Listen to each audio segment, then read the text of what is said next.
दोस्तों, money for all channel में आप लोगों का एक बार फिर से स्वागत है। इस वीडियो में बात करने जा रहे हैं एक और ऐसी कंपनी की जिस पे काफ़ी सारे स्टॉक मार्केट के जो इन्वेस्टर हैं वो अपनी नज़र गड़ा के रखते हैं। इसने एक समय था जब आप बोल सकते हैं हज़ारों परसेंटेज के रिटर्न्स दिए थे अपने इन्वेस्टर्स को, और 2018 के बाद इसने काफ़ी वेल्थ भी इरोड की है। कंपनी का नाम है ग्रेफाइट इंडिया लिमिटेड। दोस्तों, ये कंपनी कार्बन और ग्रेफाइट के प्रोडक्ट बनाती है, इनकी मैन्युफैक्चरिंग करती है। ये वो ग्रेफाइट इलेक्ट्रोड है जो स्टील की जो मैन्युफैक्चरिंग होती है उसमें यूज़ होता है स्टील की स्ट्रेंथ को बढ़ाने के लिए। 1962 में फाउंड हुई थी।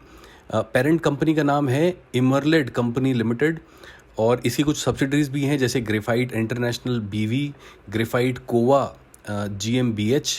इस वीडियो में बात करने जा रहे हैं कि क्या ग्रेफाइट लिमिटेड जो स्टॉक कोरोना क्राइसिस से पहले अगर इसके प्राइस की बात करें, जो कि लगभग 283 की कंपनी थी, अब 188 है, यानी कि 100 रुपये नीचे आ चुकी है। अभी भी इसमें 28% की गिरावट दिखाई दे रही है। तो सबसे बड़े सवाल का जवाब ढूंढेंगे कि क्या ग्रेफाइट इंडिया लिमिटेड में इन्वेस्ट करना चाहिए कि नहीं। इसके पिछले कुछ सालों के नतीजे क्या इतने इंस्पायरिंग हैं, क्या कंपनी सही डायरेक्शन में जा रही है कि एक लॉन्ग टर्म के लिए ग्रेफाइट इंडिया लिमिटेड में इन्वेस्ट किया जा सके। इसी पे बात करेंगे दोस्तों इस वीडियो में। तो आइए बात करते हैं ग्रेफाइट इंडिया लिमिटेड के बारे में। अगर मैं आपको इसका मैक्सिमम चार्ट दिखाऊं तो देखिए 2002 में 7 रुपये का दिखाई दे रहा है।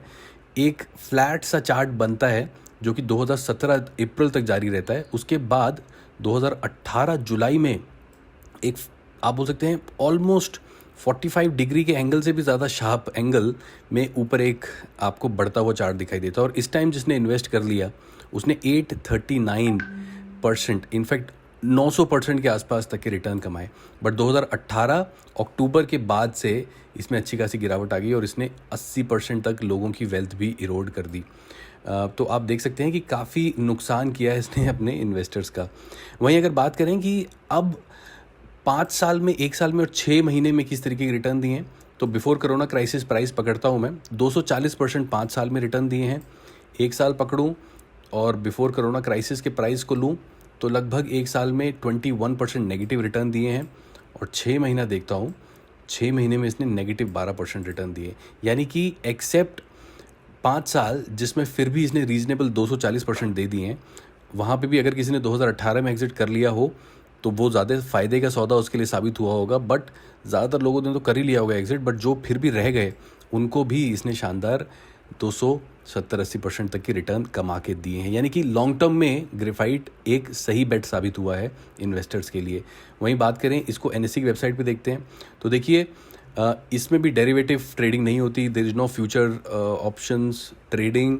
बट 52 वीक्स हाई इसके 458 दिखाई दे रहे हैं, 29 मई में बने हैं, और 52 वीक्स लो इसके 103 25 मार्च को ही बने हैं, यानी कि कुछ हफ्ते पुरानी ही बात है। वहाँ से ये ज़रूर 80 रुपये के आसपास रिकवर कर गया, जो कि अच्छी रिकवरी थी।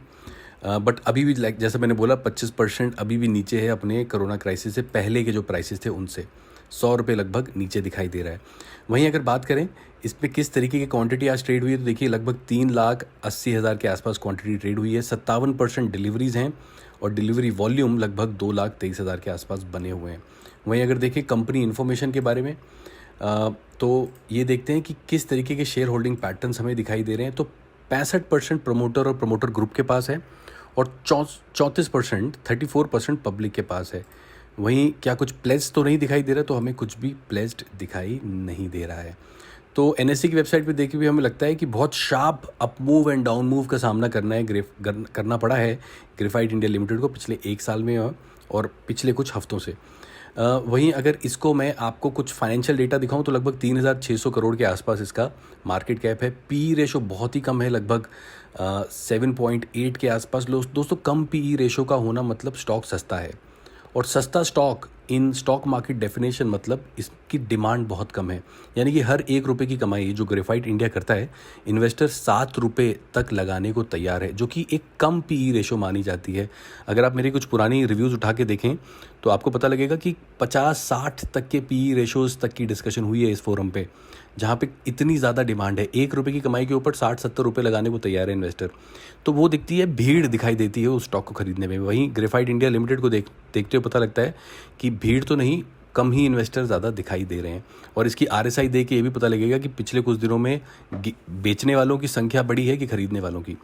वहीं अगर ग्रेफाइट इंडिया लिमिटेड की कुछ और टेक्निकल्स में जाऊंगा, बट आपको फाइनेंशियल डेटा और दिखाता हूँ, वो रह गया। पिछले 3 साल की अगर मैं आपको थोड़ा सा नंबर्स दिखाऊं तो 2017 में 1300 करोड़ का कारोबार, 2018 में 2900 करोड़ का कारोबार और 19 में 6700 करोड़ का कारोबार। तो यानी कि हर साल कारोबार बढ़ता हुआ दिख रहा है। वहीं प्रॉफिट 112 करोड़, 900 करोड़ और 2800 करोड़।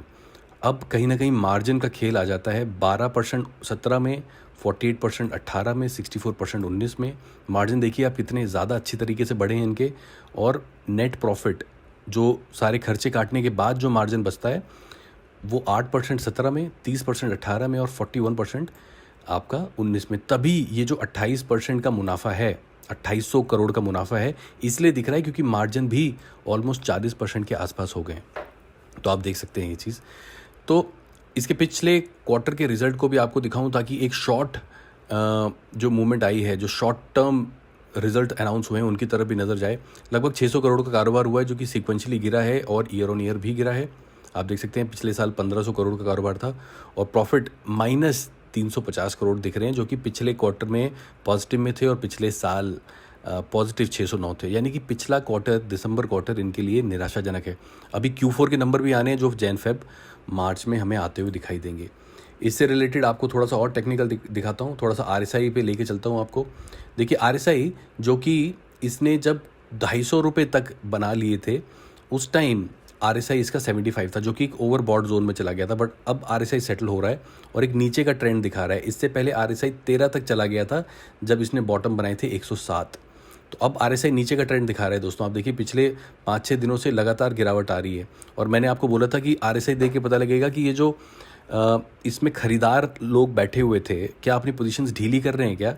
तो RSI को देख के पता लगता है कि इसके जो शेयर होल्डर्स थे अपनी पोजीशंस को ढीला कर रहे हैं कुछ दिनों से और RSI गिरता हुआ दिखाई दे रहा है।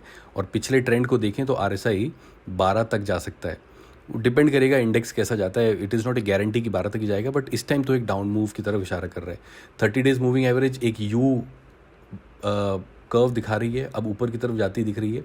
बट क्योंकि RSI नीचे जा रहा है तो दोबारा से एक नीचे का टर्न भी ले सकती है। वहीं 90 डेज मूविंग एवरेज तो एक नीचे के कर्व का इशारा कर रही है। इससे जुड़ी कुछ खबरों की बात करें तो दोस्तों, इन्होंने अभी कुछ हफ्तों पहले ही वेस्ट बंगाल में अपने ऑपरेशंस दोबारा शुरू करे हैं, जिसकी खबर मीडिया ने भी पिक करी है। देखिए Graphite India jumps 5% on resuming operations plant.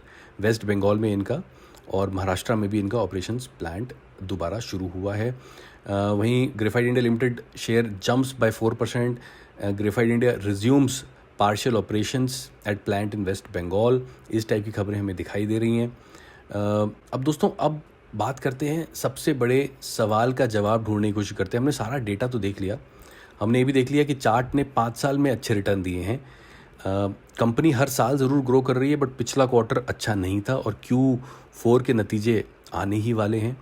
दूसरा, मार्जिन ज़रूर इनके इम्प्रूव हुए हैं, बट एक फंडामेंटल प्रॉब्लम जो ग्रेफाइट के साथ है और HEG के साथ भी है, जो इनके जैसी ही कंपनी है, कि ये जो इलेक्ट्रोड बनाते हैं, ग्रेफाइट के इलेक्ट्रोड बनाते हैं जो स्टील में यूज़ होता है, उसकी स्ट्रेंथ को मजबूत करने में 2018 के लेट में गवर्नमेंट ने उस पे जो इम्पोर्ट पे जो बैन लगा हुआ था उसको हटा दिया। तो क्या हुआ कि चाइना से ग्रेफाइट का इलेक्ट्रोड इंपोर्ट होने लगा क्योंकि वो सस्ता था वहाँ। तो इसके कारण क्या हुआ कि ग्रेफाइट की और HEG की डिमांड, जो इनके माल की डिमांड थी, उसमें कमी आ गई।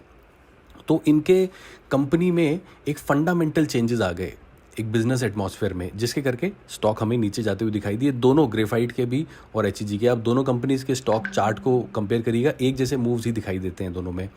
बट ये बात ज़रूर है, 2019 में ज़रूर इन्होंने बहुत अच्छे अपनी टर्नओवर दिखाई, अपने मार्जिन भी इम्प्रूव होते हुए दिखाए। बट कहीं ना कहीं जो कोरोना क्राइसिस के बाद आई प्रॉब्लम है, उससे इनके स्टॉक में हमें एक नीचे के मूव दिखाई दिए हैं। कोरोना क्राइसिस से पहले ये स्टॉक लगभग आप देख सकते हैं कैसे 300 के आसपास था। इनफैक्ट फरवरी 14 का निकालूं जो एग्जैक्ट पैरामीटर है, लगभग 300 के आसपास का स्टॉक था, 280 टू बी प्रिसाइज। अब 180, यानी कि अभी भी 100 रुपये नीचे है। क्या 100 रुपये के लिए इसमें जाया जा सकता है? दोस्तों, ग्रेफाइट एक ऐसा स्टॉक है जो कि काफ़ी टाइम से आप देख सकते हैं 2000 अपने ये 300 के लेवल पे मेंटेन करता है। अगर किसी को शॉर्ट टर्म के लिए ज़रूर ग्रेफाइट में जाना है तो जा सकता है, बट RSI पे नज़र रखें। RSI अभी 70 लगा के वापस जा रहा है 20-30 की तरफ। तो जब ये 20-30 की तरफ झुके तो एक स्विंग ट्रेडिंग के लिए इसमें इन्वेस्ट किया जा सकता है। दोबारा से 50-60 की RSI के लिए, बट इसमें लॉन्ग टर्म के लिए तभी इन्वेस्ट करें, 5-6 साल का जो लॉन्ग टर्म का नज़रिया होता है तभी इन्वेस्ट करें जब इस खबर पे हमें कोई कॉन्क्रीट पता लगे कि क्या सरकार ने जो ग्रेफाइट है उसकी इंपोर्ट पे जो बैन हटाया था क्या दोबारा लगाने पे विचार हो रहा है और कब तक लगेगा। आप भी लोग जो सारे व्यूअर्स से वीडियो देख रहे हैं, अगर आपको भी इससे रिलेटेड कोई खबर पता है तो प्लीज़ कमेंट बॉक्स में कमेंट ज़रूर करें, क्योंकि ग्रेफाइट और इंडिया लिमिटेड हमने देखा है कि जैसे ही वो इंपोर्ट पे बैन लगता है तो 6-7 महीने में ये स्टॉक 700-800-900% ऊपर जाता है। तो उस खबर पे भी हमें नज़र बना के रखनी होगी। तो दोस्तों ये मेरी राय है ग्रेफाइट के बारे में। शॉर्ट टर्म स्विंग ट्रेडिंग ज़रूर कर सकते हैं RSI को देखते हुए, बट लॉन्ग टर्म के लिए फ़िलहाल इसमें इन्वेस्टमेंट की राय नहीं है। दोस्तों इसी के साथ I will wind up the video. Thank you so much for watching.